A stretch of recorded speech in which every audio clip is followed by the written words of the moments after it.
ইসলামী বাংলাদেশের মানুষের পরিবর্তন চায়। আমরা ৫৪ বছরে যে মানুষের তৈরি আইন দিয়ে শাসন করলাম, এতে মানুষের ভাগ্যের পরিবর্তন হয়নি।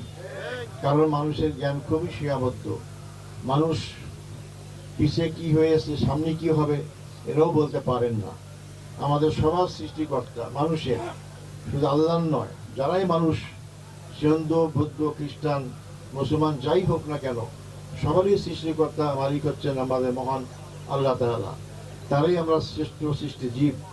তাই আমাদেরকে আল্লাহ যখন মানুষের জন্য ইসলাম পাঠিয়েছেন, ইসলাম তো কবরে যাওয়ার পণ না, ইসলাম তো দুনিয়ার মানুষের, জীবিত মানুষদের জন্য। আমাদের সেই ইসলাম দুনিয়ার মানুষের কল্যাণের জন্য কাজ করেছে। আমাদের অতীতে নবী রাসূলগণ এই কাজই করেছেন। আমাদের শেষ নবী হযরত মুহাম্মদ মুস্তাফা সাল্লাল্লাহু আলাইহি ওয়াসাল্লাম যে রহমাতুল আলামিন ছিলেন, তিনি নবী হওয়ার আগ পর্যন্ত মানুষের পাশে দাঁড়িয়েছেন। আপনারা জানেন যে মক্কায় অত্যন্ত মারামারি, কাটাকাটি, দ্বন্দ্ব বিবাদ লেগেই থাকতো। এটার জন্য তিনি অল্প বয়সেই, ১৭ বছর বয়সেই স্থানীয় সংগঠন কায়েম করে হিলফুল ফজুল, তার মাধ্যমে মানুষের কল্যাণ সাধন করার চেষ্টা করেছেন। কিন্তু এই মানুষের তৈরি এই হিলফুল ফজুল যে মানুষের কল্যাণ পুরো করতে পারেননি। এই জন্য আল্লাহ তাআলা ৪০ বছর বয়সে তাকে নবুয়ত দান করেন এবং তার মাধ্যমে তিনি আমাদেরকে দেখিয়ে দিয়েছেন ২৩ বছরের মাধ্যমে ইসলামকে পরিপূর্ণ কায়েম করা, যার মাধ্যমে শুধু ওই অঞ্চল নয়, পরবর্তী সমগ্র পৃথিবীব্যাপী ইসলাম কায়েম হয়ে মানুষের সুখ এবং দুঃখ হয়েছে, দুঃখ বুঝে গিয়েছে, মানুষ সবসময় শান্তি পেয়েছে।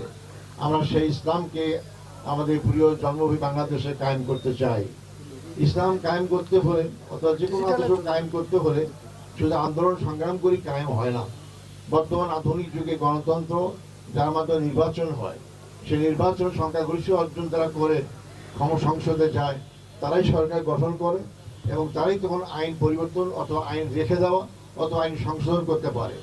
আমরা বিশ্বাস করি বর্তমান আইন যেহেতু মানুষের তৈরি আইন, বর্তমান সংবিধান যেহেতু পুরাপুরি ইসলামের নয়, এই জন্য আমরা যদি জনগণের সমর্থন পাই, যদি আল্লাহ আমাদের প্রতি রহমত করেন, তাহলে আমরা যদি সংসদ নির্বাচনে সংখ্যাগরিষ্ঠ অর্জন করতে পারি, যে আল্লাহ আমাদের দায়িত্ব দান করেন, তো ইনশাল্লাহ আমরা ইসলামের ভিত্তিতেই এদেশে মানুষকে আমরা সুখ এবং শান্তি দেওয়ার চেষ্টা করব এবং আইনকে পরিবর্তন করে কোরআন সুন্নাহর ভিত্তিতে দেশ পরিচালনা করার চেষ্টা করব।